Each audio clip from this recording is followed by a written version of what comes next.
आता बघा दिवसभरातील मोठ्या टॉप 9 बातम्या। कलिंगडमुळे नाही तर उंदीर मारण्याच्या औषधामुळे डोकाडिया कुटुंबाचा मृत्यू। मुंबईत कलिंगड खाल्ल्यानंतर मृत्यू झाल्याच्या प्रकरणामध्ये धक्कादायक माहिती समोर। वैद्यकीय अहवालानंतरही पायधुनी परिसरातील बाजारातून कलिंगड अजूनही गायब।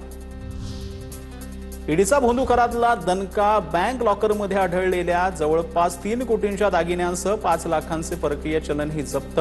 1 कोटी 10 लाखाचे सोन्याचे दागिने, 1 कोटी 59 लाखांचे चांदीचे दागिने जप्त। खराच्या मुलीच्या उपस्थितीमध्ये कारवाई।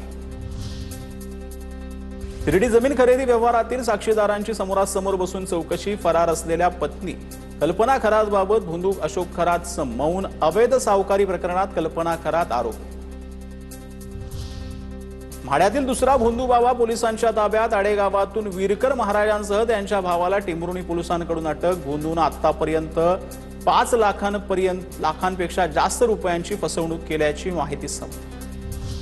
तापुरच्या करमाळ्यामध्ये 73 पोते कांदा विकून केवळ 400 रुपये शेतकऱ्याला मिळाल्याचा प्रकार। कांद्याला अवघा 50 पैसे प्रति किलो भाव मिळाल्याने शेतकरी हवालदिल। शेतकऱ्यांकडून हमी भावाची मागणी। पुणे महापालिकेनंतर आता पुणे जिल्हा परिषदेकडून अनधिकृत शाळांची यादी जाहीर। 24 अनधिकृत शाळांची यादी जाहीर करण्यात आली आहे। 13 शाळांना शासन मान्यता नाही तर 11 शाळांना मान्यता। मात्र शाळा मूळ जागेवर भरत नसल्याचं समोर।